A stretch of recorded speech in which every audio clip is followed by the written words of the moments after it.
Hello and welcome back to another OMNIHEROES video. In this video we are just going to have a look at the new sneak peek.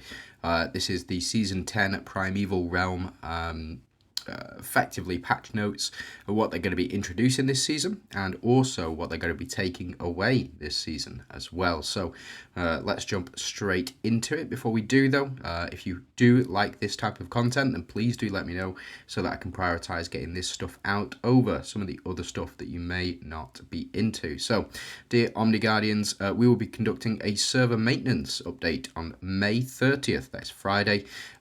From 6 AM to 10 AM. After the update, the new Season 10 Primeval Realm will be launched. We are about to enter an ancient unknown realm where neither Abyss nor Celestials have manifested.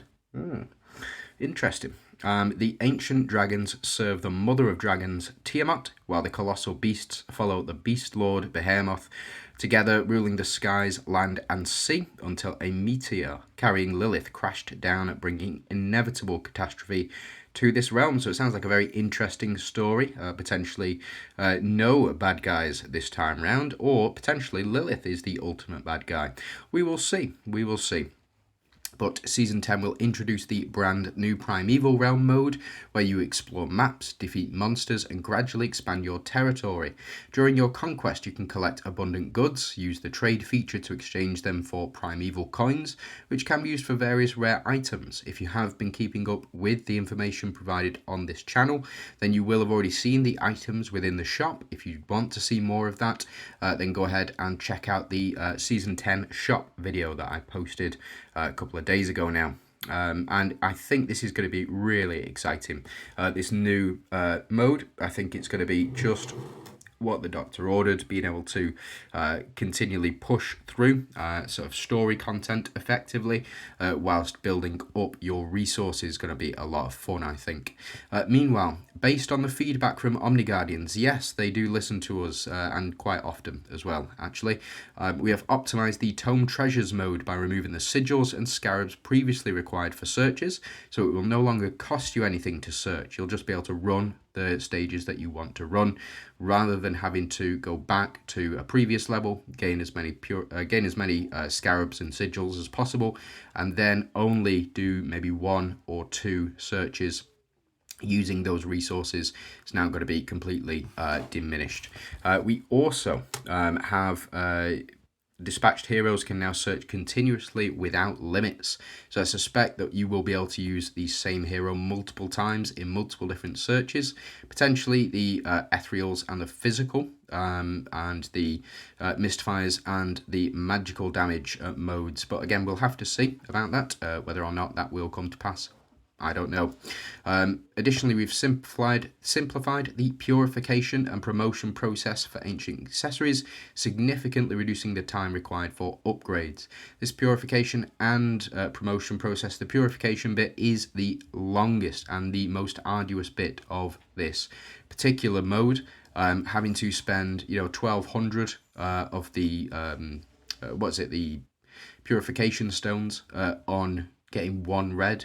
Previously was a pain in the butt. I managed to get 1 unit from each Valkyrie faction up to full red, and then after that I just sort of gave up and I just went straight for the 200% attack and 200% accuracy increase for all of my units, and that's what I've been focusing on for the remainder of the season.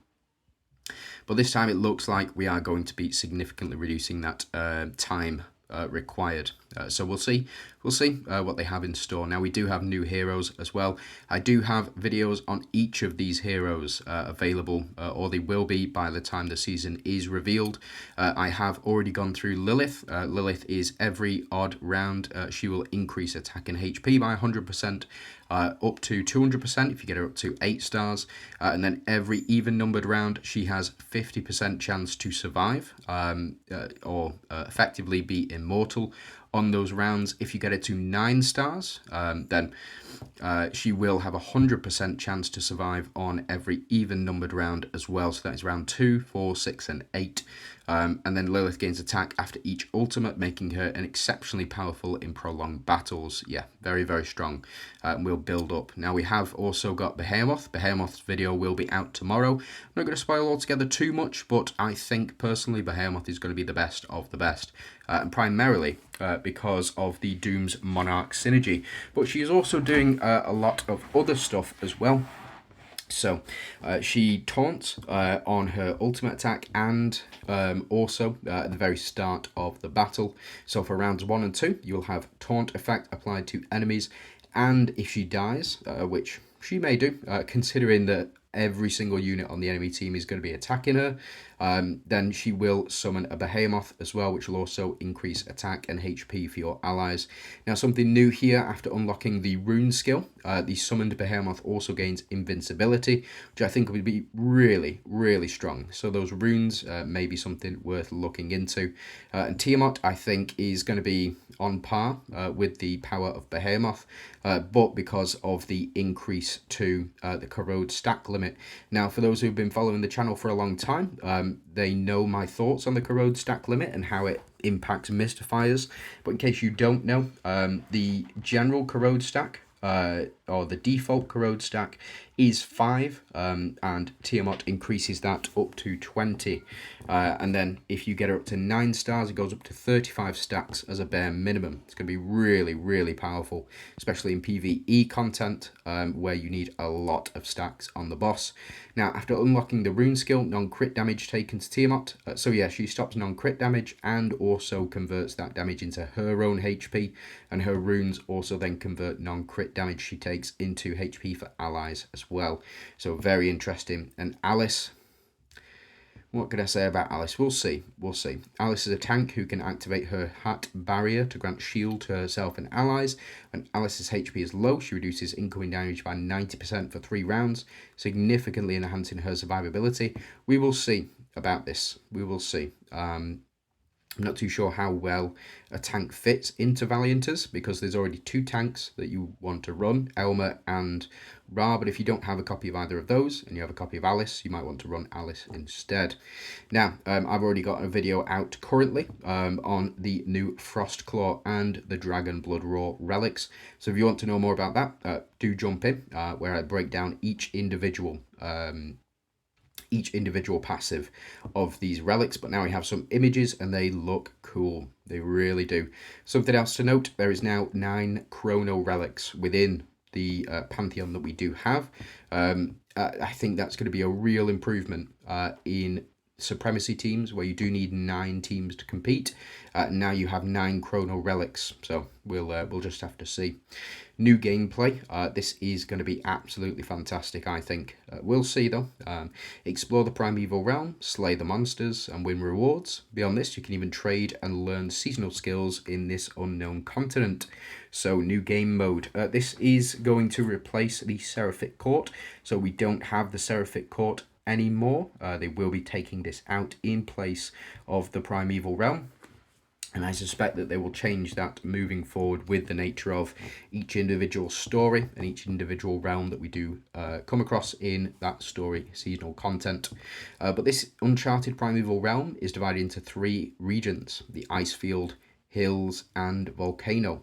To avert the impending disaster, you must explore the entire realm. During grid exploration, you'll encounter various monsters that must be defeated one by one to complete occupation. Additionally, you collect various goods during map exploration. Trading these goods will earn you primeval coins, which can be used or can be exchanged for ancient accessories and oil items used in tome treasures. So we'll have to see what those are. I believe that is coming up in just a little bit. But I think this mode is going to be really, really fun. I think a lot of people are going to be able to complete all of it, and I think that the more that you invest into it, the better off you'll be. if I'm honest.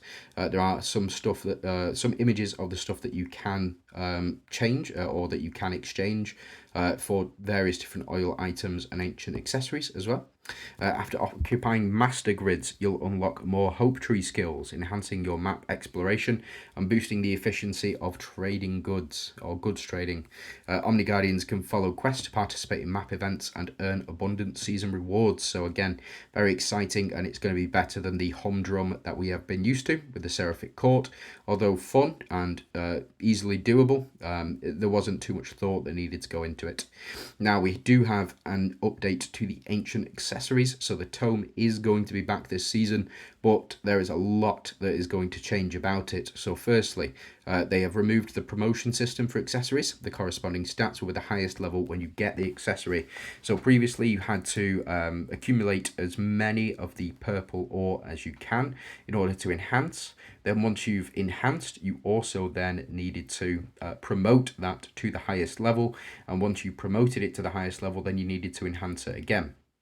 I think what this means is you will now no longer have to promote those accessories, and you will no longer need to enhance them either. So again, I think it was an excellent idea in theory, but in execution, it just took way too long to grind the resources that you needed. Again, I've only managed to get 6 units up to full red this season. That's with all season I've been grinding and grinding and grinding with no results. Now, this next bit is very exciting. Auto Purify feature. Get red stats directly via using a purification stone. So instead of sitting there spending 1,200, 1,500, 3,000 of these purification stones on getting one single red, which I have had to do this season. Instead, there's going to be an option to auto purify up to the highest level, which is the red. And I think it's going to be very, very interesting to see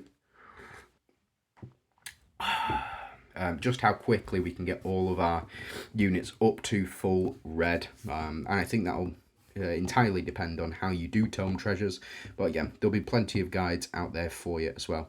Claim your bounty after 48 hours of AFK progress. Rewards now auto collect without manual intervention. Very, very good. So every 2 days, as long as you're logging in, looks like you are going to get your rewards. So remove the sigils and scarabs previously required for searches. The dispatched heroes can now search continuously without limits. However, when the search reaches the maximum duration, any time beyond the limit will not yield any rewards. Maximum search duration is 48 hours. New oil items are added, which can be used to improve search rewards. So I'm not seeing anything about the oil or anything like that, so we'll just have to see. But I think it's going to be really, really fun this season. I think it's going to be much, much easier to do as well. So a new quick purify feature added. Spend a certain number of purification stones to obtain a guaranteed legendary stat. Again, I was spending 1,500 stones just to get one of the red stats, and now it looks like there's going to be a certain amount that you can spend and you will get a guaranteed legendary stat, which is going to be much, much easier and much less frustrating and time consuming. What the cost of that will be, I don't know. I suspect, well, I feel that 200 stones or 200 purification stones, it should be enough in order to power things up, because the way that you've got to figure it, you've got to get all 3 on each of the 4 accessories. So that is 3 times 4 is 12, and then times that, 1, 2, 3, 4, 5, 6, 7, 8, 9, 10, 11, 12. So that is 12 times 200, 2,400. So 2,400 stones. If it goes up to 300, it's going to be 3,600 stones. So I would suggest that 200 is probably a reasonable amount for a red because of the amount of units that are within the game's framework, within the pantheon that we do have at the moment. So 200 stones seems reasonable. But again, they may change that, it may go up, it may even be less. I don't know. Add equip all and unequip all features for individual heroes accessories. Added T12 and T13 accessories, and currently I think we're up to T11, so we're getting 2 additional levels of accessories as well, so even more to be able to get our hands on. T9 and higher accessories now have set effects with set combinations increased to 6 types, so going to be very interesting to see what they put in. and what builds people are going to come up with now that there is more variations as well.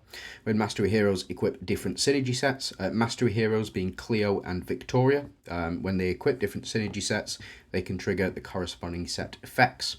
And then removed the stat promotion feature. Accessories now come with maximum ratings upon acquisition, so it makes it much easier for you to grind and level up as well. So optimize the display of accessory level in the hero interface. Very strong, but we'll see. So next is Season Synergies and Hope Tree. New Season Synergies, Land Domain, Sea Domain and Sky Domain. Each provides unique stat bonuses in their corresponding domain. So Land Domain at the start of battle increases HP of all allies. Sea Domain at the start of battle increases the defense of all allies. And Sky Domain at the start of battle increases the attack of all allies as well. So building teams around these synergies I think is going to be key for this particular season. But we'll see. We'll have to see. I don't know what type of bonus or how big the bonuses are, whether or not it's going to be worth it, but I suspect the HP and attack ones will be, but we'll see. Now, Hope Tree removed Seraphic Runes related bonuses from season mode. Crimson Beads will no longer be produced during the season. Added Primeval Realm related bonuses to season mode. So effectively the Seraphic Core, the middle bit, all of that is going. As far as I can see, all of that is going. So we'll see how that impacts on the Tome Treasures stuff, how that impacts on the GVG Clash stuff, how it impacts on the Foggy and on the World Arena stuff as well. And limited time season gift event. Players can exchange Fracture Badges for Legendary Relic Shards, Rune Evolution or Awaken Orders, and other rewards in the shop. So I've already been through the shop. Yeah, it is very good, the stuff in the shop, and it's very worth it. We're going to get it all for free as well. So just bear with me 1 second. Thank you for that. Yes, I just had to make sure that somebody had wiped their bottom properly. No, it was not me. So hold on 1 sec. All sorted. So we do have some hero adjustments. Some are better than others. I will go through all of them in just a second, but to continuously optimize the combat environment across all game modes and enhance hero lineup diversity, this update includes the following balance adjustment for heroes with lower usage rates. So specifically, Lysandra, you can't polish a turd, it's still a turd. Vicious Trial, skill damage coefficient 360 to 580, and Ember Assault, skill damage coefficient 216 to 288. The problem with these skills is not the damage that they do. The problem with these skills is the fact that they only hit one target. And I think for Lysandra specifically, it is a very specific target. So we'll have to see. I think they're improving Lysandra because they are releasing an Ethereal Striker deviant. So you will have a perfect linking partner for. It is, who is it this season? It is not Tiamat. It is not. It's Lilith. So Lilith will have a good linking partner, and they're just pumping up those numbers to make sure that she performs a bit better. So we'll just have to see. I'll be doing some testing with Lysandra. Next is Wukong. He didn't really need it, but his basic attack damage has been increased by 100%. That's got to be crazy. His damage is going to be through the roof. The ground slam damage coefficient is increased from 172 to 314%. This is going to be much better for him. I found that he is lacking in that ultimate attack area. So you really just focused on that first bit. Basic attack damage has been increased by 100%. It's going to be crazy. Now, Lamia, somebody who kind of needed it, kind of didn't really. But Reef Assault going from 120 to 240, so doubling the power of her active skill. But this is the big one. Abyssal Breath, damage skill coefficient going from 360 to 580%. This is going to be a really strong effect and a really big upgrade, because the more ultimate attacks that you can do with Lamia, the better off you will be, and the more damage that she's going to output with the counter attack effectively. This Abyssal Breath is going to be absolutely phenomenal. Now, King's Crown, this is for Arthur. Arthur has seen less gameplay than I thought he would do. Additional damage to targets increased from 5% of max HP to 10% of max HP. Whenever I use Arthur, that 5% is enough. I don't know why they've increased it to 10% HP, but I'm going to enjoy it, most definitely. I don't think this is... I don't think it's required. I think he's a very good unit, but I think a lot of people only have him sort of very low star level, which is why they think that it's you know, an increase is required. But when you get him with a high HP, like for example in the current season, you put him in position 1, anything that touches him goes straight down. So it is what it is. Now Aphrodite, I don't know why she is here. She is not low usage, and she most definitely does not need a buff, but they have decided to do that anyway.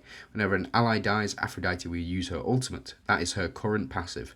Whenever a unit dies on the battlefield or an allied summon appears, Aphrodite will use her ultimate. This is going to get silly. The amount of ultimates is going to be absolutely mental. You're just never going to see anything else other than Aphrodite, which I guess is the point of the unit. But yeah,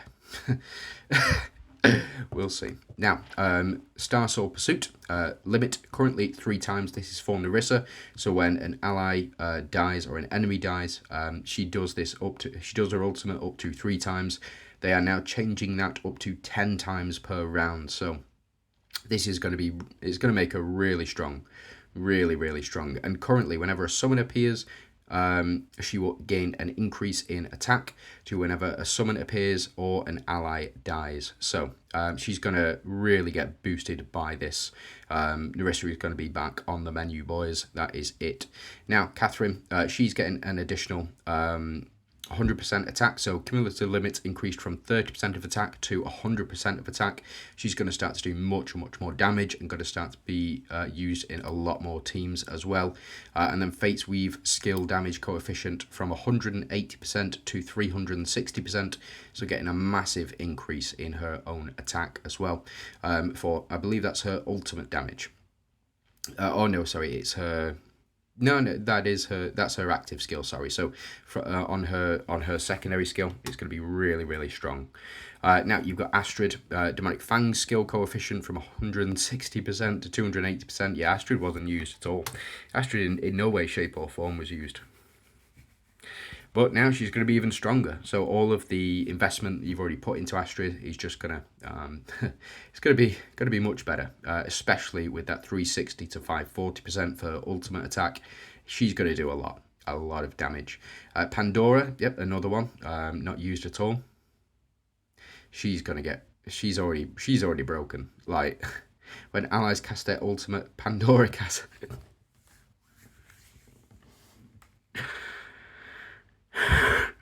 So not only does Pandora cast her ultimate on a basic, she will cast it on her ultimate skill and on her active skill rounds. She has, I think, a 60% chance, if you have her runes, to cast her ultimate or take 2 actions. So cast 2 ultimates in a row. But also when allies cast their ultimate, Pandora will also cast her ultimate. This is going to be mental. This is going to be crazy. Pandora, you didn't need it. They're already dead. They're already dead. Stop beating it. But apparently so. Apparently that's what she needed. So Hades' Soul Reef damage reduction of Valiant is increased by 35% when deployed to additionally increased by 50%. So we are getting from 35% damage reduction to 50% damage reduction when Hades is deployed for Valiant as a very powerful effect and a strong mechanic there. An additional 15%. It's going to go a long way. Wuatan, Sinful Rain, the Phantom Illusion effect has been enhanced. When Wuatan is deployed, the recruited enemy hero gains an additional 200% HP. The reason for that is because effectively you get a 1 hit against your team from an enemy attack, and that enemy will go down. It was quite useful actually if you needed to remove some problem units on the enemy team. It was very effective, and now it's going to take even longer for that enemy to go down, so you get a little more protection, I think is the key here. And then Shang, Lunar Radiance, additional effect, Phantom Illusion. So now Shang can generate the Phantom Illusion effect as well. This will work very well in combination with Wuatan. So the way that Wuatan's passive works, when she casts her ultimate, it will apply Protect on the entire team, and then all of the damage received will go to that specific unit. Now, when Shang does her Lunar Radiance, she's going to apply Phantom Illusion and steal an enemy, which means that it will keep Wuatan topped up, or the summon in there, so that the additional 200% HP, or sorry, the additional protection that you gain will also work out very well. So it'll just add something to Shang. A lot of people weren't using it, and a lot of people knew why. And the reason for that was Holy Shields. Holy Shields have been a real problem for quite some time. Especially on that front row for Shang, it makes it very difficult for her to do what she needs to do. Now she can apply Phantom Illusion as well. And finally, just some other updates. The Oracle Shop now includes exchanges for Tsukiyomi and Snow White, so you can pick up copies of them right away. And you can also pick up Demon Bane Whip and Crimson Doom in the exchange shop. So if you have maxed out a relic, an epic relic, then you will start to unlock legendary relics. Now Demon Bane Whip and Crimson Doom is also available, and remove Seraphic Ruins from season modes and replaced it with this mode right here, the Primeval Realm. So very exciting stuff. There's going to be a lot included in this new season. Let me know what you guys think about this new season, all the changes that they've made, especially to these units. What They must be on drugs or something. Probably not. If any of the devs are watching this, you need to just chill out on smoking that crack, because, I mean, Aphrodite, she didn't need it. Pandora, she didn't need it. Hades kind of did need it. I agree with a lot of these. I agree with a lot of them. Don't agree with Aphrodite or Arthur or Pandora, but I will use them. Do not repeal these. Please add them in. We just want to have some fun. Thanks very much for watching. Hope you have a fantastic day, and good luck.